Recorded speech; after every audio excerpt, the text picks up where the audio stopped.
Warning, before watching this video, I like to note that I will be using text-to-speech as my dialogue because I'm preventing sharing my own voice for personal reasons. Enjoy!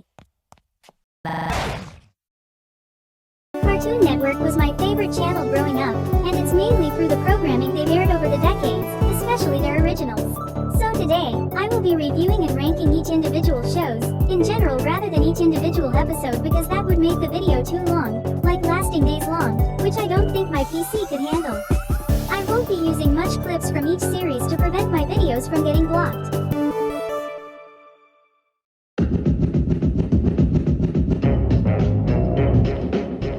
Here we have what could be considered to be one of the first Cartoon Network shows, and the first one that isn't just recycled clips, whether they be dubbed with new audio or have dated CGI interstitials. What we have here is just a pilot showcase series that includes a bunch of 3 7-minute shorts making for a full-length episode, made by young creators starting in the animation industry.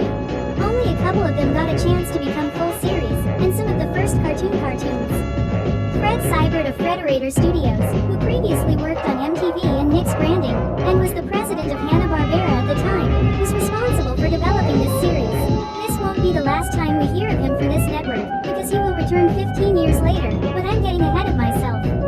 Onwards to the first series CN picked up from this. In promotional material, this went by World Premiere Tunes. Oh boy, wonder what they're gonna get into today. Here's the first true cartoon. Created by Jendy Tartakovsky, this series follows a self-proclaimed boy genius named Dexter who owns a gigantic laboratory inside his room, often trying to keep it a secret from his parents, one-up his rival Mandark, and most importantly trying to get his stupid sister Dee Dee out of his lab. This and a few other shows kept the 3 7-minute segment format that what a cartoon had. I can see why this got picked up for its own show. This show ruled. I used to watch it all the time whenever it would play on Cartoon Network's sister channel, Boomerang, which used to rerun older shows, including ones from Cartoon Network itself, which is why I know a lot about some of these older shows. I even had the first season on DVD. Earlier season 1 episodes had this style akin to the Dumb and Dumber animated series Hanna-Barbera previously made, but the style evolved to its very own by the end of season 1. Seasons 3 and 4, however, just look like flown high. Not only did this show focus on Dexter and his day-to-day life, but we also get to focus on his pet monkey, and his secret life as an intergalactic superhero. This was before Phineas and Ferb did a similar thing with Perry, except the episodes never really go back and forth between the regular Dexter stuff and the monkey stuff, nor does Monkey's superhero antics really interact with Dexter's dilemma. These segments are placed right in the middle of 2 Dexter adventures, and aren't the only ones that do that. There's also another superhero set of shorts that would air in between the Dexter ones, and they would involve the normal everyday lives of 3 superheroes, each parodying a Marvel character, living in an apartment together.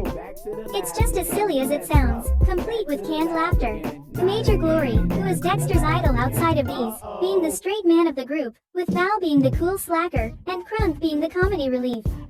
These guys would later appear in an episode of the Powerpuff Girls, mocking them. As the show went on, these segments would slowly be phased out with more Dexter segments. By seasons 3 and 4, they're gone entirely. Season 3 in particular had shorts focusing on characters in Dexter's life, like his dad, or his mom, or his dad again, or Dee Dee, or his dad again, or Mandark, or both his parents. There was even an unreleased episode where the characters swear, in bleeps of course, because Cartoon Network was initially a channel for animation fans of all ages, compared to Nickelodeon who's primarily aimed at kids. Later on, the channel would focus more on kids during the 2000s, but became all ages again during the early 2010s, with it focusing more on kids again by the end of the decade and to this day. Anyways, that episode was initially said to be a rumor until Adult Swim released it on their website for a bit before rudely removing it. Overall, this was a good series to start on. It's not the greatest thing Cartoon Network has to offer, but it's still very good.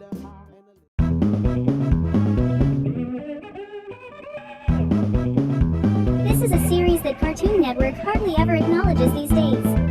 Mainly because the main character often seeks women, though they're forgetting the other aspect about him, that he's a loser and the women are justified for disliking him, and are even shown to be stronger than him, like he could get punched in the shin, briefly float in the air a bit, before landing on that said shin without breaking any of his teeth, but his sunglasses he cannot be seen without gets a bit bent. I can't be seen without my glasses. Dude still lives with his mom. While I don't approve of sexual harassment, it works for this show as it's actually funny. Which isn't usual for a project that has both Butch Hartman and Seth MacFarlane working on it. Then you remember that it was Van Hartable who created the show. I'd honestly take it over how a certain other Cartoon Network show does it. Okay, pretty mama. Johnny! Season 1 has this 70s Hanna-Barbera throwback style to it, though with a 90s twist. This series is notable for its usage of smear frames whenever Johnny moves. 911 emergency. There's a handsome guy in my house. This show also had a bunch of Hanna-Barbera characters, like one of the most memorable episodes of the show was a Scooby-Doo crossover. This led to Cartoon Network making a few crossover shorts involving the Scooby Gang going on a date, such as Johnny dating Velma, despite him not being interested in her in the episode itself, and even Ed going on a date with Daphne. Constant talking about Double D made me a little uncomfortable. How am I supposed to compete with that? Seasons 2 and 3 changes up the art style and tone of the series a bit, using more of a sharp angular art style, making it more Oopalite. Johnny also becomes a lot dumber in this era of the show. Rather than just playing off his mother and little Susie, Johnny also gets to interact with two other characters introduced in this era, Pop and Carl. Carl in particular is voiced by Tom Kenny, who voices many other characters in older CN shows from the 90s and 2000s, with this character nearly sounding like SpongeBob. This show also had a 4th season, but I'm just going to end things here. Overall, another good series from CN, though Dexter still tops the ranking so far.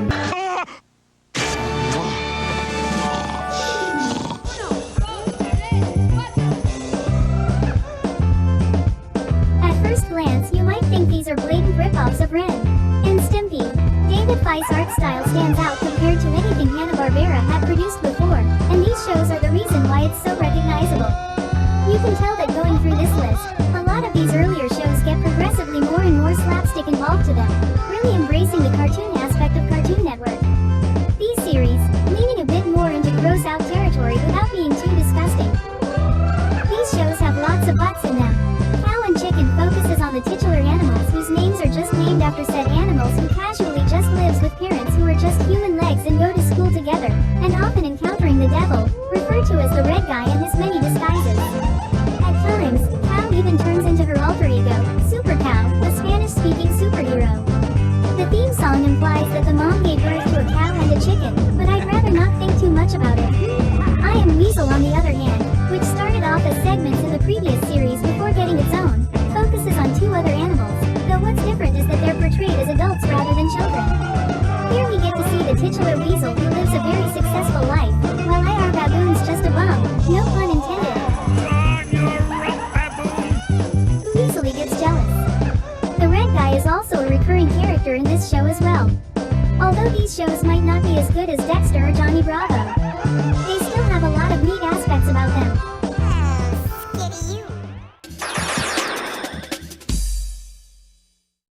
The city of Townsville. But enough about The that. final series to be produced by Hanna-Barbera, and possibly Cartoon Network's biggest hit so far.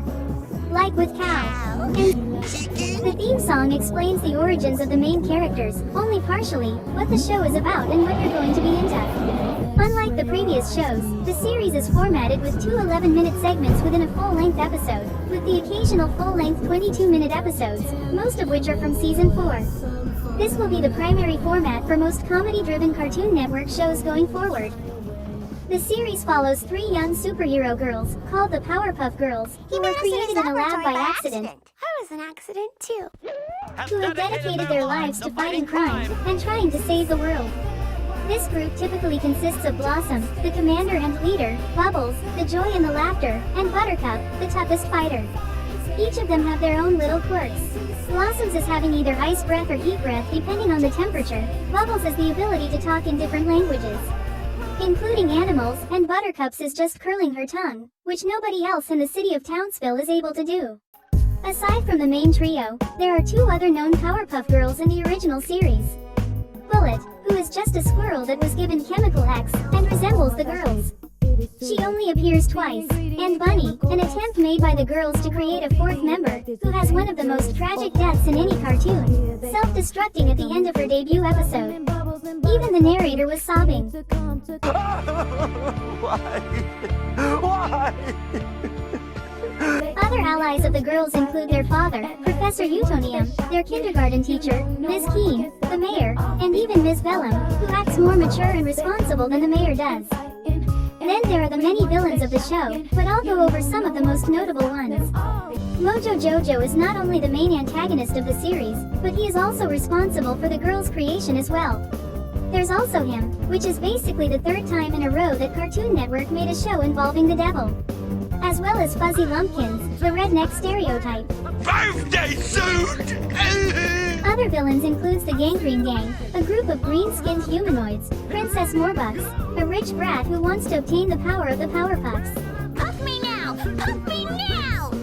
The Amoeba Boys, a group of giant germs who are barely harmful, Sudoka, who doesn't appear as often as the other villains, and the Rowdy Rough Boys, who are essentially the evil male versions of the Powerpuffs, also made by Mojo, using Snips, Tails, and Puppy Dog tails in addition to some Chemical X, and later resurrected by him after they self-destruct in their first appearance. And that's not even all of them. Despite the series being marketed to girls, mainly through its merchandise, the series is still enjoyable for a male audience too. In fact, this series was created by a male, named Craig McCracken, who'd later work on another Cartoon Network series near the end of this series' run. That's why for a show about girls, it doesn't pull any punches when it comes to its fighting, which can get pretty gruesome at times. The intro even has blood in it. Pretty much Cartoon Network was pretty open about letting us get away with things. The series was so popular that it spawned a movie that expands on the origins of the girls established back in Season 1. Which was a box office bomb as it released the same day as Men in Black 2. The reviews for it are just ridiculous, that Mr. Enter made a whole video where he reads them. There was also an anime made from this series too that takes place in an alternate universe. The girls aren't even sisters anymore. The original series got so popular in Japan that it spawned a magical girl series akin to the likes of Sailor Moon and Cardcaptor Sakura. This anime never aired in the United States. It would also spawn a reboot that would premiere in 2016. That's just boring at best, but really abysmal at worst. This is what I consider to be Cartoon Network's worst series ever, but not the entire franchise, however. If you want reboots that are actually good, there's always Scooby-Doo Mystery Incorporated or the Looney Tunes show.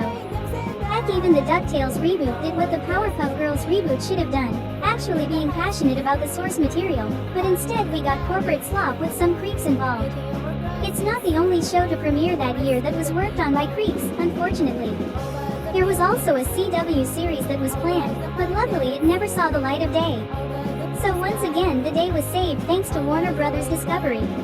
I shouldn't be praising them.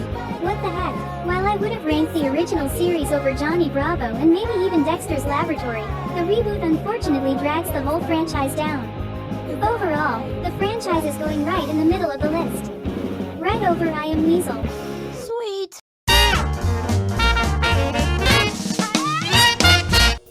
I don't think this show has aged all too well. Don't get me wrong, a lot of the other previous Cartoon Network shows had some dated aspects to them, but looking back on this series is just kind of awkward. It's the first cartoon to not be produced by Hanna-Barbera but instead aka Cartoons.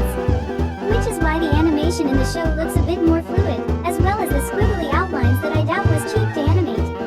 It's also notable for using cells longer than any other CN series. Not giving into digital ink and paint until the Christmas special in 2004. Even though the intro uses it already.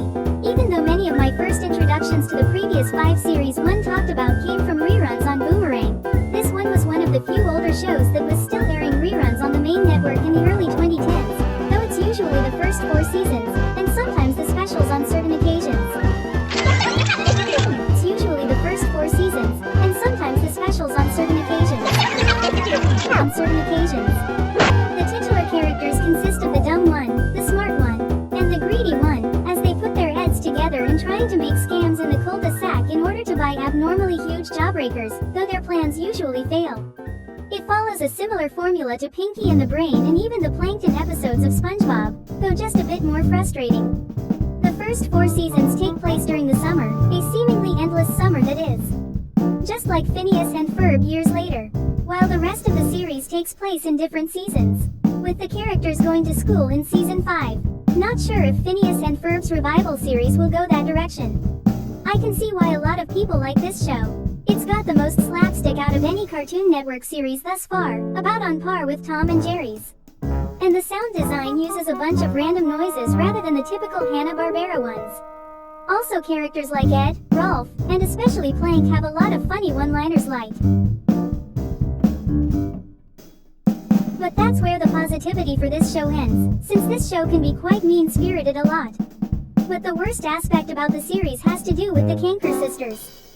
Whenever they appear in an episode, usually near the end, you can feel a sense of dread injected into your body, as they maliciously torment the Eds with their constant harassment and get away with it. Like I mentioned before, it works for Johnny Bravo as he gets what he deserves, and never understands what he does is wrong. But here, the Cankers know what they're doing is wrong, and never really get any comeuppance except maybe twice. I do think the Eds deserve a bit of punishment, mostly Eddie, but this is just too much. The Eds work a lot better when they're trying to rival Kevin or Sarah. I also really dislike the fans who ship these two trios together, even some that miss the point of their whole dynamic. I think that's mainly through the Valentine's Day episode as well as the school dance episode, though I consider them to be the worst episodes of the series. I personally find this show to be one of the most overrated series to come out of Cartoon Network. I think the show 15 years down the line does a better job portraying the essence of childhood wonder. Bottom of the list.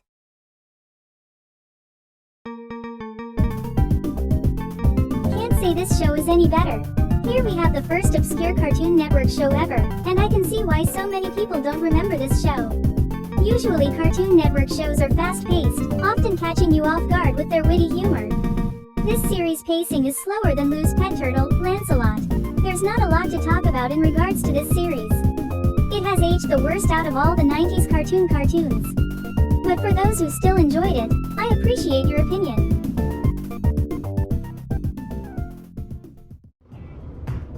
On the exact same night that the previous series premiered, Courage premiered too, and it feels right at home with the other cartoons. Yet again, the intro explains what the show is about. This show leans a bit into horror, but also has a bit of heart and a bit of slapstick too. This was the final cartoon to be picked up from the What a Cartoon series, and since the Powerpuff Girls was Hanna-Barbera's last outing, this series was instead produced by Stretch Films, John R. Dilworth's own independent studio. They previously worked on some Cartoon Network idents previous to this series. This also marks the first fully digitally inked and painted series, as most shows going forward would use this method.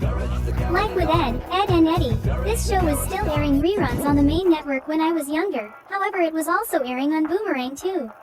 Years after the series ended, Asian Places got an exclusive Courage special done in CGI, and more recently there was a Scooby-Doo crossover direct-to-DVD film a few years back.